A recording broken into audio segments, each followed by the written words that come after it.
नमस्कार, मैं हूं आशीष चित्रांशी और आप देख रहे हैं द न्यूज लॉन्चर।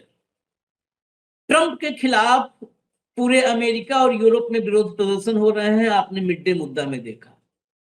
अब सवाल खड़ा होता है वॉशिंगटन पोस्ट की एक रिपोर्ट से।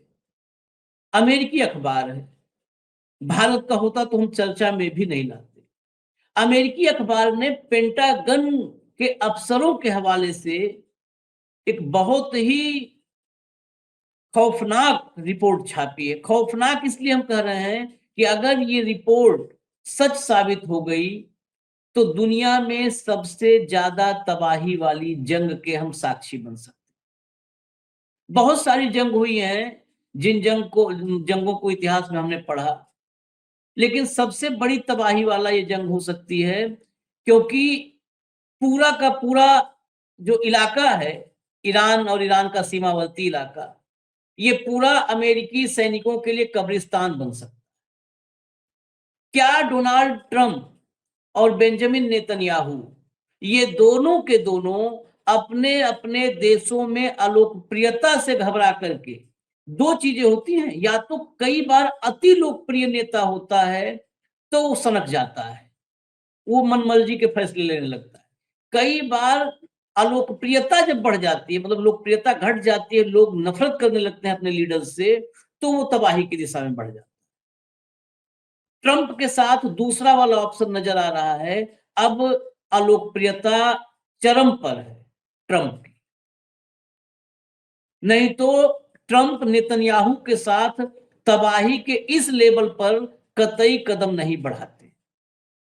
वॉशिंगटन पोस्ट की रिपोर्ट के मुताबिक 6,000 सैनिक, 6,000 कमांडो आप कह सकते हैं, मरीन प्लस एयरबोर्न यूनिट, ये ईरान की सीमा में घुसने को तैयार। अब ये तो बड़ा सुनने में अच्छा लग रहा है कि 6,000 अमेरिकी कमांडो हैं, घुस जाएंगे। भारत के मीडिया में लिख भी दिया जाएगा कि अब तो ईरान गया, लेकिन वहां आईआरजीसी 20 साल की तैयारी के साथ इंतजार कर रही है। वो तो कब से इंतजार कर रहे हैं कि बारात आवे और द्वार पूजा हो। ये बारात ही देर कर रही है।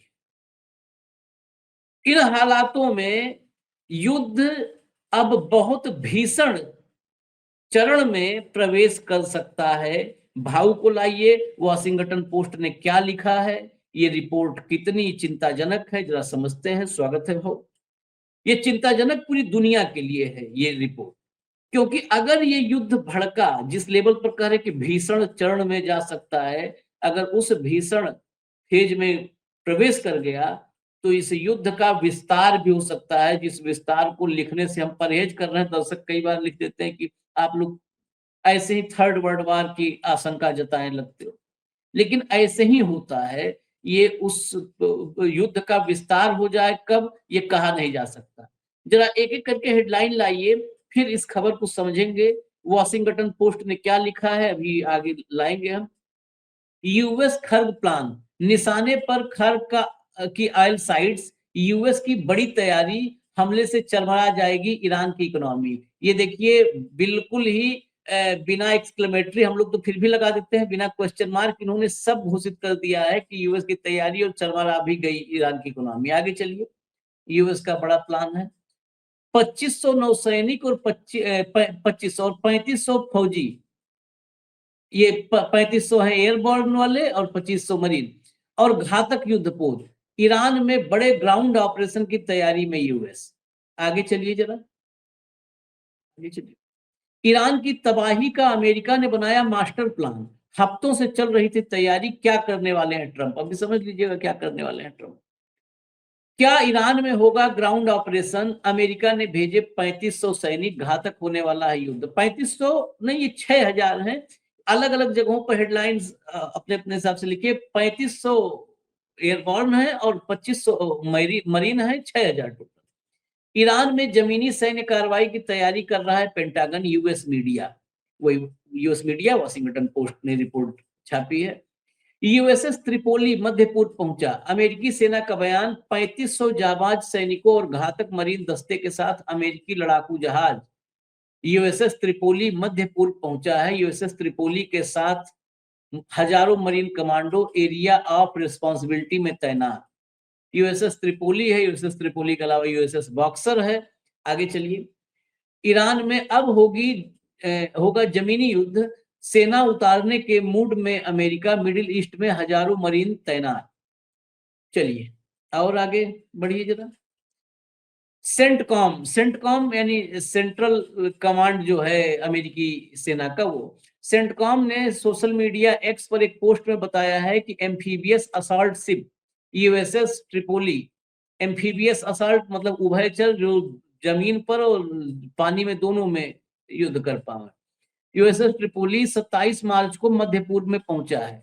पोस्ट में बताया गया है कि यूएसएस ट्रिपोली LHA-7 पर सवार अमेरिका के नाविक और मरीन यूएस सेंट्रल कमांड के जिम्मेदारी वाले क्षेत्र में पहुंच गए हैं, मतलब जहां पे इनको रिक्वायरमेंट इनकी थी वहां पहुंच चुके हैं ये। आगे चलिए, वॉशिंगटन पोस्ट ने पेंटागन के अज्ञात अधिकारियों के हवाले से बताया कि कोई भी जमीनी कार्रवाई पूरे पैमाने पर आक्रमण नहीं होगी, इसके बजाय विशेष कमांडो बल और सामान्य पैदल सैनिकों द्वारा छोटी छोटी छापेमारी की जाएगी।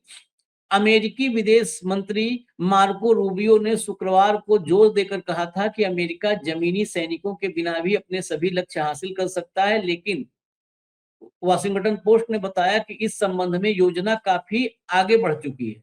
पोस्ट के अनुसार एक अधिकारी ने कहा, यह कोई आखिरी मिनट की योजना नहीं है, जो हेडलाइंस कईयों ने लिखा नहीं, कई हफ्ते से बनाई गई, इसी पर लिखा है वो कि ये आखिरी मिनट की नहीं है, बहुत दिन से योजना बनाई गई है।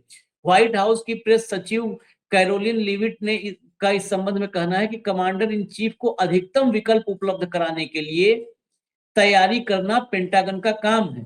रिपोर्ट के मुताबिक क्षेत्र में सैन्य तैनाती तेज हो गई है।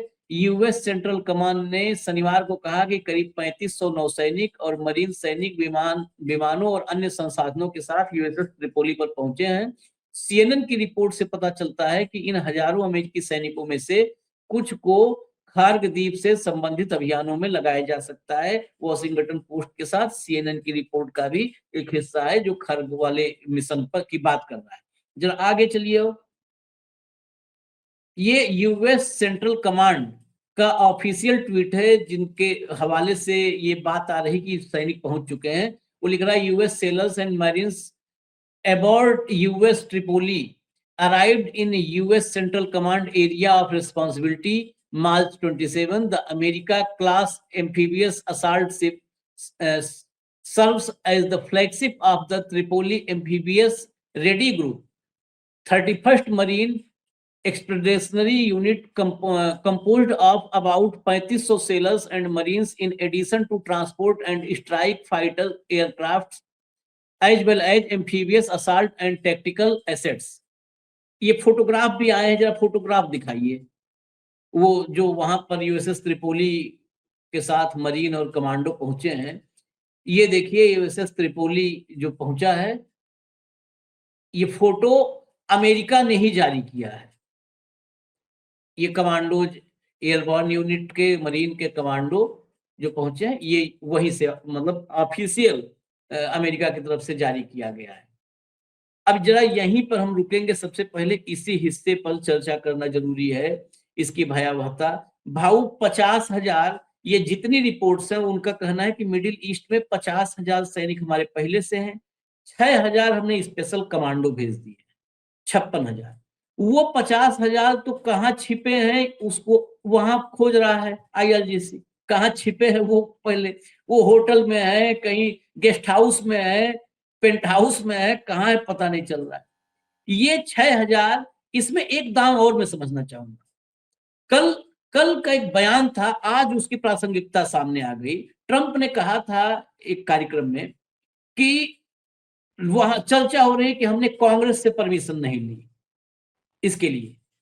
कांग्रेस से परमिशन, बड़ा टेक्निकल पॉइंट उसने कहा था, कहा कांग्रेस से परमिशन वॉर के लिए लेनी पड़ती है। हम वॉर में नहीं हैं, हम वॉर में नहीं हैं, हम एक मिलिट्री ऑपरेशन में हैं। वॉर और मिलिट्री ऑपरेशन के बीच उसने एक लकीर खींची, कहा ये हमारा एक मिलिट्री, स्पेशल मिलिट्री ऑपरेशन है, ये वॉर नहीं है, और वॉर के लिए कांग्रेस से परमिशन लेनी होती है।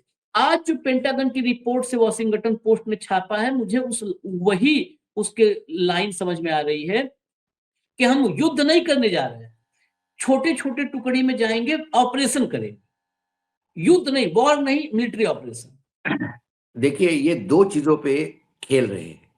एक तो ये जो यूएसएस ट्रिपोली है, ये अमेरिका से नहीं आया, ये जापान और ताइवान के बीच में एक्सरसाइज कर रहा था। ये बेसिकली ताइवान के लिए रखा गया था।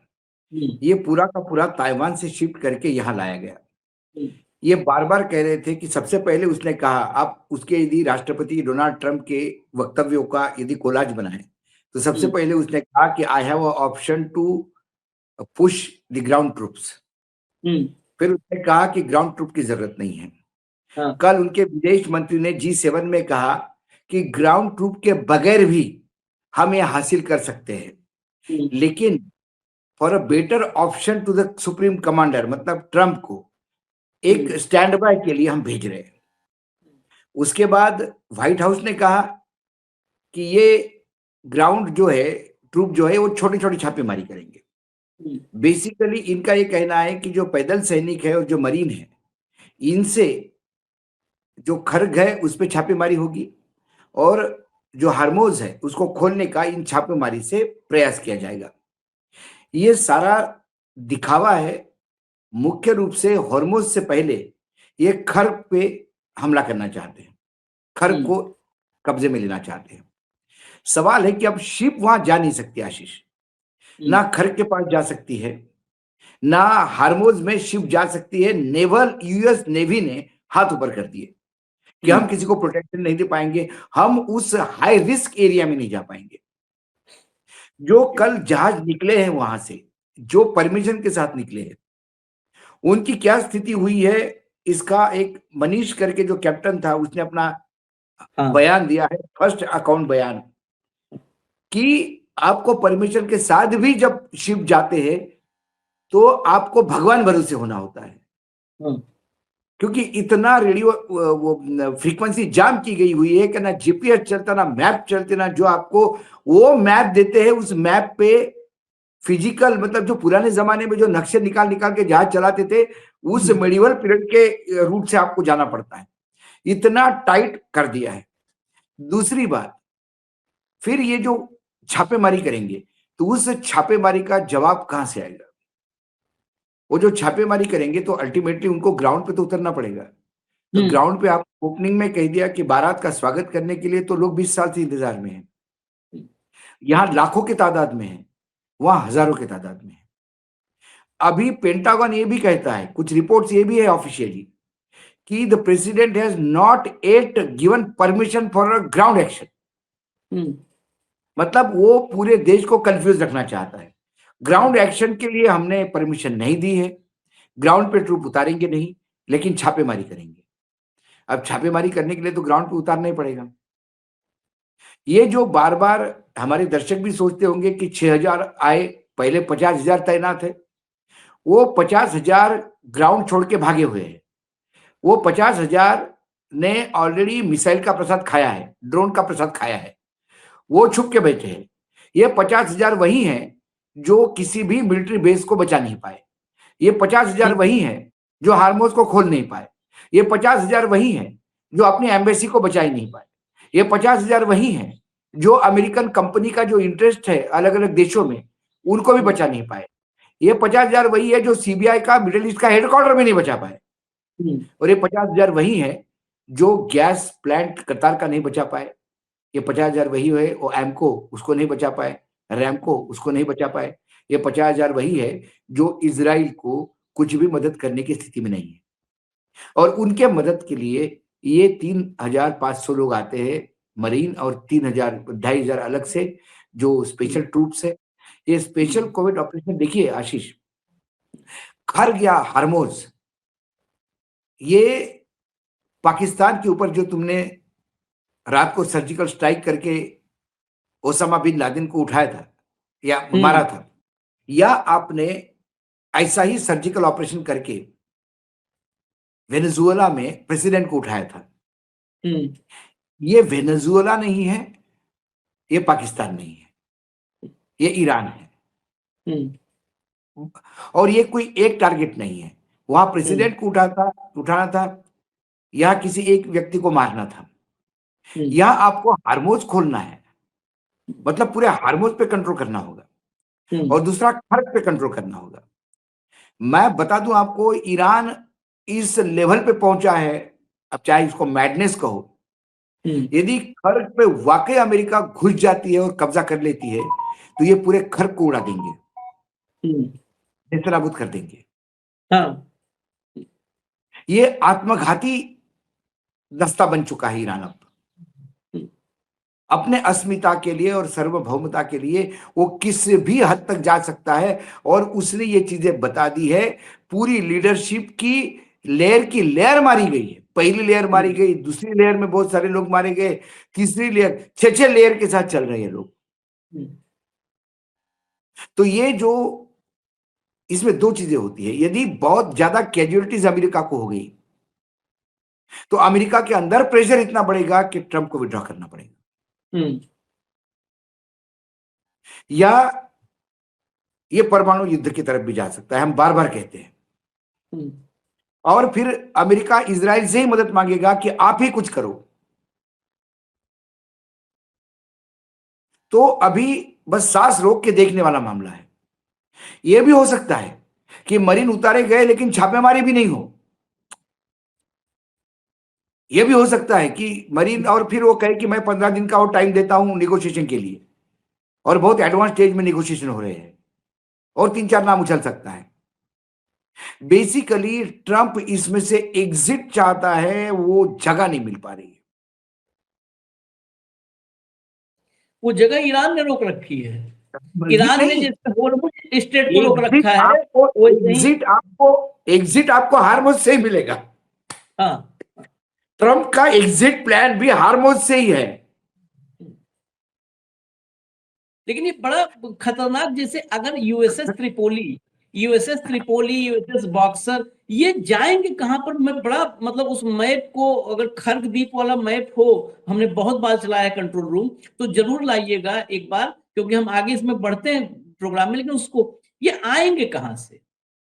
मैं बड़ा इसमें गंभीर सोच रहा हूं कि वहां पर कैसे आएंगे ये। या तो एयरबॉर्न होंगे। हाँ, आप बाय सी नहीं आ सकते, क्योंकि सी में इतनी माइंस लगाई हुई है। हाँ, एक खबर हाँ, मैंने ये भी पढ़ी थी कि इन्होंने कुछ सुई मतलब ड्रोन बोट छोटी छोटी भी इंट्रोड्यूस करेंगे वो अमेरिका, कि वो जाके किनारे पे डैश देके वहां जाके ये करेंगे। लेकिन वो भी आ पाएगी कि नहीं, कि वो भी रास्ते में ही उसको उड़ा दिया जाएगा, क्योंकि उनको भी उसी माइंड से क्रॉस करना है। नहीं, वो आसान नहीं है। खर्ग का मैप अभी अगर आ जाता है तो जो जो है, खर्ग है ये समुद्र के बीच में है। हाँ, और ईरान के पास है। ईरान का जो अपनी ताकत समंदर में वहीं पर है। मैं इसमें एक खाली एग्जांपल देता हूं कि ये कितना मुश्किल हो सकता है।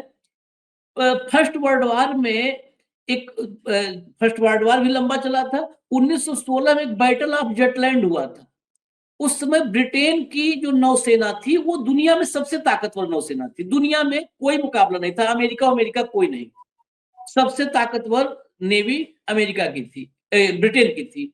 और ये जो ऑटोमन साम्राज्य है, जिसे आज टर्की हम लोग कहते हैं, टर्की तो छोटा हो गया, ऑटोमन साम्राज्य बहुत बड़ा था। बहुत बड़ा ऑटोमन साम्राज्य ब्रिटेन के खिलाफ था, वो भी जर्मनी के साथ था ऑटोमन साम्राज्य। वहां पर भी एक ऐसे ही पतला चैनल था, और ब्रिटेन की नेवी को ये खुशफहमी हो गई, उसके वजह से इस्तीफा हो गया था। उसकी वजह से ब्रिटेन में, शायद चर्चिल था, उसका इस्तीफा हुआ बाद में।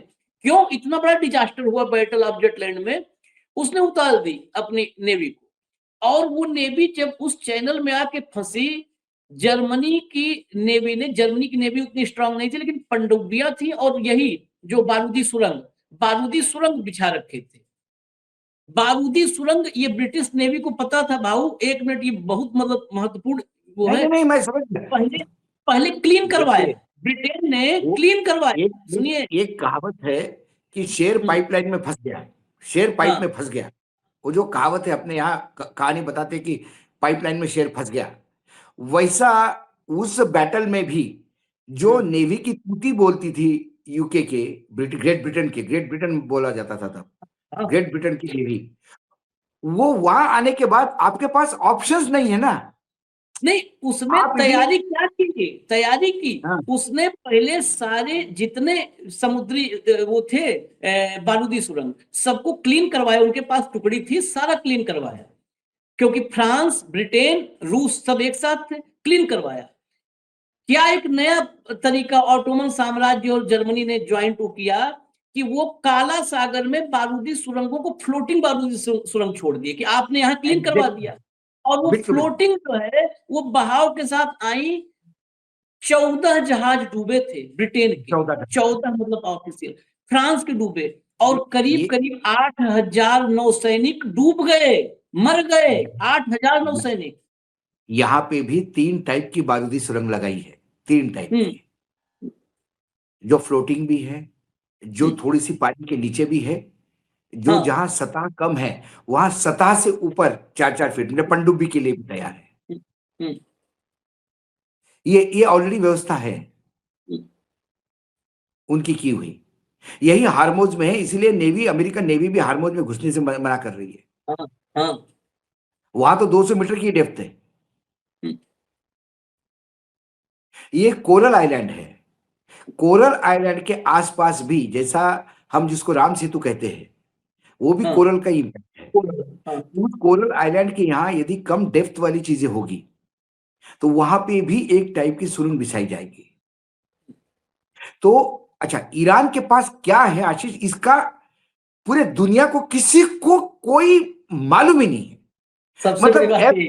F-35 को आप थर्मल टेक्नोलॉजी से उड़ाओगे, ये टेक्नोलॉजी किसी ने सोची भी नहीं थी। आज उसको बचने की व्यवस्था करनी पड़ेगी आपको, तो आपको और 10 साल वहां पे R&D करना पड़ेगा। ईरान के पास क्या है? रशिया ने बीच में एक छुरा छोड़ दिया, उनके पास तो इंटरकॉन्टिनेंटल ब्लास्टिक वो भी है, बोले इंटरकॉन्टिनेंटल मिसाइल भी है। तो you are not sure, Mossad को नहीं पता, CIA को नहीं पता। और यदि हम कहें कि ये चाइनीज टेक्नोलॉजी है तो हम उसको भी नहीं, कि चाइनीज टेक्नोलॉजी ने कई जगह मार भी खाई है। हम्म, ये रशियन टेक्नोलॉजी भी नहीं है, क्योंकि रशियन टेक्नोलॉजी होती तो वही टेक्नोलॉजी यूज करके कब का यूक्रेन को खत्म कर देते। आप ईरान को अंडर एस्टिमेट मत करिए। आप ईरान को ये मत बताइए कि वो रशिया और चाइना उनको सप्लाई कर रहा है। ईरान की अपनी R&D है, और 20 साल से R&D कर रहा है ईरान। ये जो ड्रोन सिस्टम है उनका, ये ड्रोन ना कभी रशिया ने यूज किए हैं यूक्रेन के भी युद्ध में, ना ये ड्रोन सिस्टम और ड्रोन का जो थ्रो है वो चाइना ने भी नहीं अभी तक यूज किया है। कि जो ड्रोन आप मिसाइल लॉन्चर से लॉन्च करके भी छोटे बैटरी से उसको स्पीड मेंटेन करता है, ये R&D उनकी अपनी है। लिक्विड फ्यूल सॉलिड फ्यूल का जो मिक्स एंड मैच किया वो भी R&D उनकी है। तो अभी ये ग्राउंड ट्रूप उतारना, ये बिल्कुल मतलब ये वो फिदायनी हमला होगा, मैं बता रहा हूं। हाँ, हाँ, मैं ये नहीं कह रहा हूं कि ईरान की तरफ कैजुअलिटीज नहीं होगी। 20 लाख की फौज है, ईरान के 10,000 मर जाएंगे, और लेकिन इनके 2,000 भी मर गए तो इनको कितना जवाब देना पड़ेगा ट्रंप को? वो तो मरने के लिए तैयार है, वो तो कह रहे हैं कि विजय और शहादत ये दोनों में दोनों हमारे लिए गर्व है, बराबर गर्व। बराबर की है। हाँ, वो अपने देश के लिए लड़ रहे हैं। ये मरीन जो आए हैं ये इजराइल के लिए लड़ रहे हाँ, जज्बे का फर्क तो जमीन आसमान का है। उसी का बहुत फर्क बहुत देखिए जबरदस्त। जरा। हाँ, उसी का अच्छा, आगे ये भैया जो आगे एक आइए। शिप जो था गेराल्ड, जो शिप था दूसरा, वो यूरोप चला गया है अभी, उसका लेटेस्ट वो इंफॉर्मेशन वो रिपेयर के इजिप्ट लिए। इजिप्ट इजिप्ट में रिपेयर होगा, इजिप्ट में। हाँ, इजिप्ट रिपेयर के रिपेयर रिपेयर रिपेयर करने के लिए गया है। वो सब रिपेयरिंग में है। हाँ, और इनके बोला यहाँ जा रहा है, रिपेयरिंग। और बोला जा रहा है कि लॉन्ड्री एरिया में वो लगी थी, आग लगी थी। अब बताइए, हाँ, लॉन्ड्री एरिया में इतनी आग बढ़ गई लॉन्ड्री एरिया वाली, कि हम्म, इनसे संभली नहीं गई, और वो अब इजिप्ट तक भेजना पड़ रहा है रिपेयर के लिए।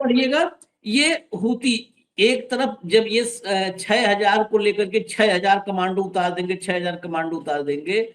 आप सोचिए युद्ध का विस्तार इनकी धमकी से ही शुरू हो चुका है। हूती ने कल अपनी एंट्री का ऐलान किया था। आज हूती के सैन्य प्रवक्ता याहिया सारी हैं, ये यमन से ड्रोन और क्रूज मिसाइलों से दक्षिणी इजराइल पर हमला किया है उसके बारे में बता रहे हैं ये। और इनका कहना है कि हमले जारी रहेंगे, दक्षिणी इजराइल पर हमला किया है, हमले जारी रहेंगे और तब तक जारी रहेंगे, इजराइल पर भी हमले जारी रहेंगे और इजराइल के आसपास जो उसके अपने ठिकाने हैं, जैसे दक्षिणी लेबनान में वो घुसा है, तो दक्षिणी लेबनान में जो हिस्सा कब्जा कर लिया है इजराइल, वहां भी ईरान मिसाइलें गिरा रहा है, वहां भी हूती मिसाइल गिराएगा। और तब तक, जब तक अमेरिका और इजराइल ये बैकफुट पर नहीं हो जाते, ये ऐलान हुआ है हूती से। आप 6000 लेकर के जा रहे हो उतारने ईरान जीतने। आगे चलिए जरा, आगे चलिए। मुझे हूती से एक डर और है आशीष। यदि हूती फुल फ्लेज उतर गया तो फिर रेड सी में नेविगेशन बहुत मुश्किल हो जाएगा। कई कमर्शियल जहाज रेड सी में से नहीं निकलेंगे। पूरा पश्चिमी तट यमन का इनके कब्जे में है। वही मैंने कहा, पूरा Red Sea will be out of fun. मतलब कमर्शियल को वो भले ही चैलेंज नहीं करे, लेकिन वो युद्ध जोन मानेंगे उसको। हाँ, हूती के कब्जे वाले एरिया को युद्ध जोन मानेंगे, क्योंकि हूती अटैक करेगा तो हूती के उस एरिया में यदि इजराइल ने या अमेरिका ने अटैक किया तो वो रेड सी का बेल्ट पड़ता है। तो आप इमेजिन करिए, ये सब केप ऑफ गुड होप से ही जाएंगे। तो मतलब आप इकोनॉमी भी देखिए क्या होता है इम्पैक्ट इसका। हूती ने तो इकोनॉमी को और जो है ध्वस्त करने ठान लिए। मतलब अगर हूती आ गया फुल फ्लेज और घातक रूप में आ गया तो दुनिया हिल जाएगी, फिर दुनिया तत्काल मंदी में आ जाएगी, हफ्ता भर नहीं लगेगा। अगला लाइए जरा, अगला।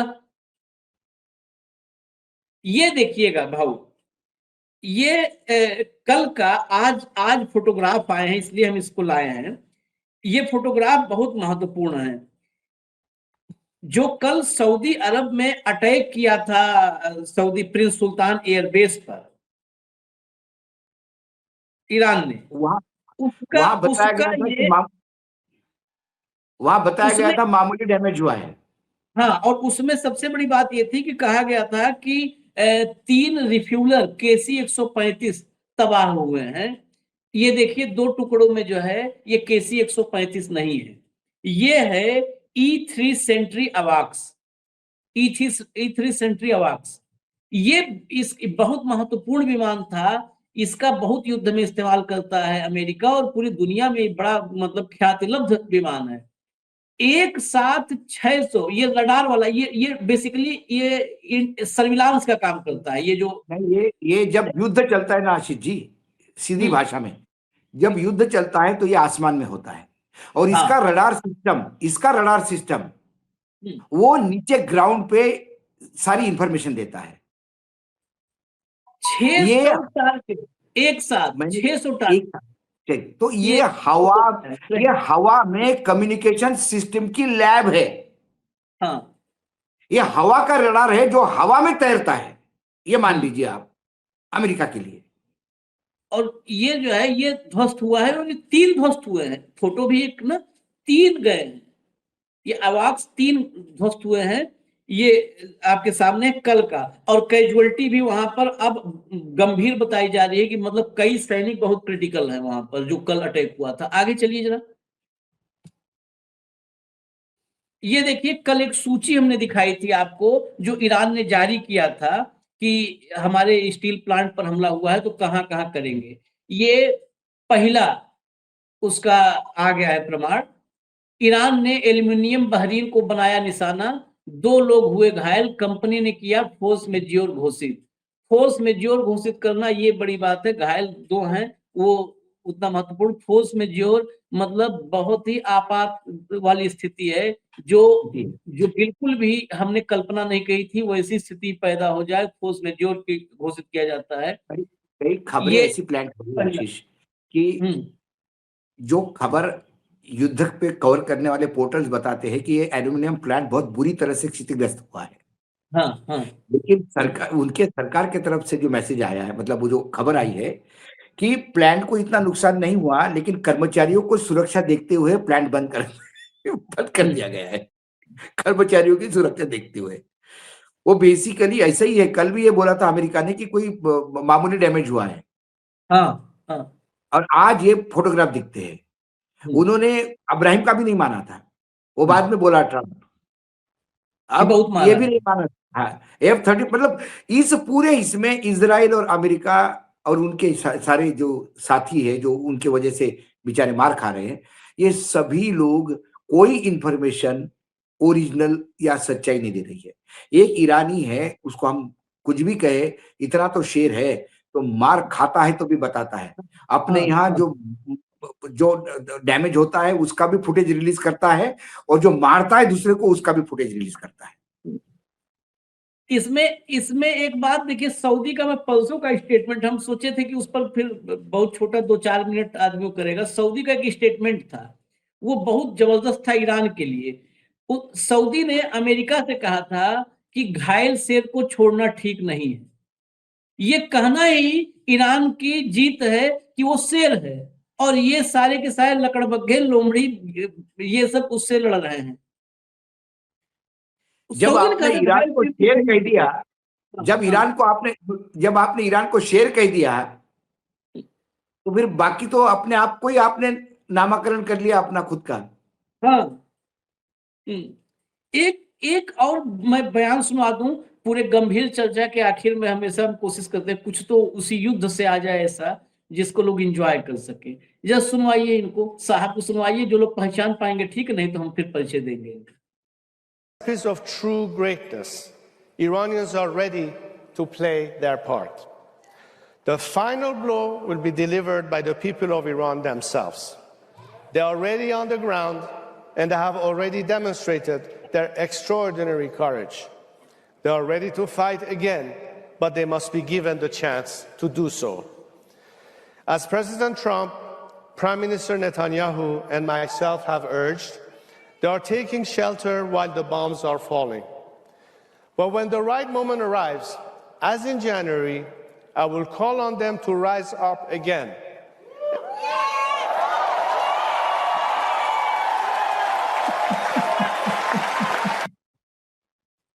ये ट्रंप का पाला हुआ एक जोकर है, नाम है रजा पहलवी।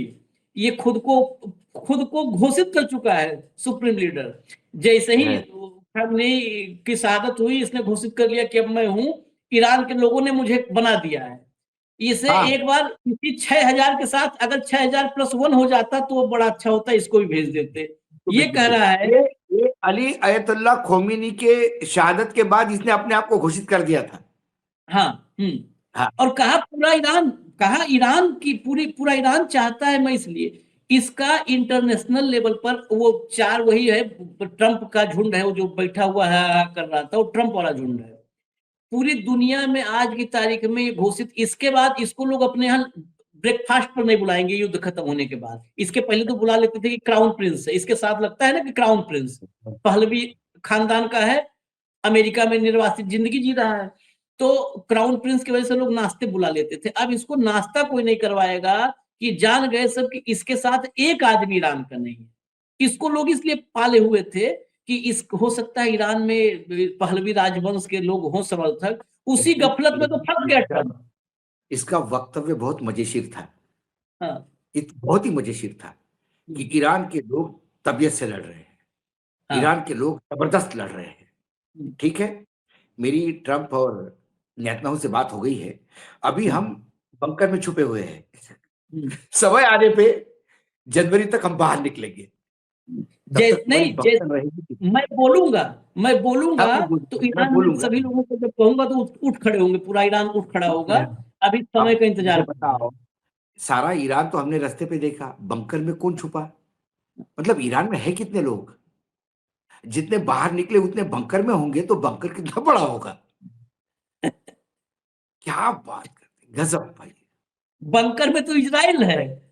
अभी समय आ गया है आशीष जी, अभी समय आ गया है आशीष जी कि अब हमें घोषित करें कि ट्रंप ने आशीष चित्रांशी जी को, मतलब ईरान, ट्रंप और नेतन्याहू, इन सब के बीच में अब हम न्यूज लॉन्चर पे ही बात होगी, शांति वार्ता न्यूज लॉन्चर के ऑफिस में होगी। नहीं सब पागलों नई झुंड। खबर, एक बात तो है एक कि नई पागलों खबर। झुंड तैयार अरे किया जब सभी झिंडो खाने की बातें कर रहे हैं तो एक आध बार संडे के दिन कम से कम छुट्टी का दिन है आज, थोड़ी झिंडो खाने की बात हमको भी करने दो। तुम कैसी कैसी बातें सुनवा रहे हो दिन भर हमको यार, कैसे कैसे मस्करों को सुनवा रहे हो।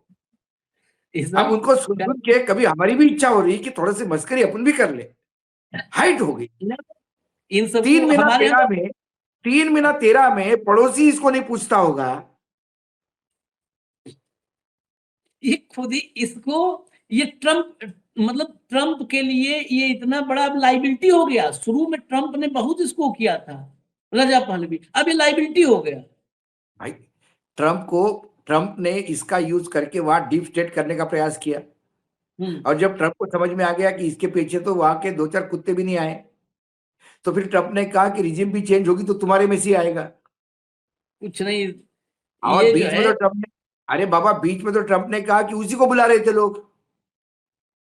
हाँ, वो सुप्रीम लीडर का मतलब ऑप्शन आप दिए। देखिए, जब ऐसी सारी झेंडू खाने की बातें हो रही है आशीष जी, तो थोड़ी सी हमको भी करने दो यार। हमारी भी कभी कभी इच्छा होती है कब तक सीरियसली डिस्कस करते रहे और नहीं, नहीं, बिल्कुल लोग सच्चाई सच्चाई की बात करते रहे। तो आज हमने हमने घोषित कर दिया कि अगला पीस टॉक जो है ये न्यूज लॉन्चर के ऑफिस में होगा, आशीष जी के अध्यक्षता में। नेतन्याहू और ट्रम्प और सर्वोच्च सब जो आएंगे। लीडर, ये तीनों बैठेंगे। बढ़िया, हमारे यहाँ चाय अच्छी मिलती है, नीचे समोसे मंगवा लेंगे हम। नहीं नहीं, ये बैठेंगे तो यहीं से इनका आगरा रांची सबका अलग अलग जगह व्यवस्था भी हाँ। इस करके भेज देता है। हाँ, आगरा पहले भेजना रज- पड़ेगा, हाँ, ये सब आगरा रजा वाले पहलवी जो है एकाध इसको राशि लखनऊ नूर एकाध मंजिल राशि में को भेज रेफर करना देंगे। पड़ेगा। इसको इसको लखनऊ नूर मंजिल में, ये आगरा रांची लायक नहीं है रजा पहलवी, इसको लखनऊ नूर मंजिल भेजेंगे। चलिए इजाजत दीजिए हमें, हम फिर आते हैं अपडेट के साथ। ये आखिर में ऐसे देखिए, ऐसे नंबर को देख लिए आप। धन्यवाद, धन्यवाद। नमस्कार।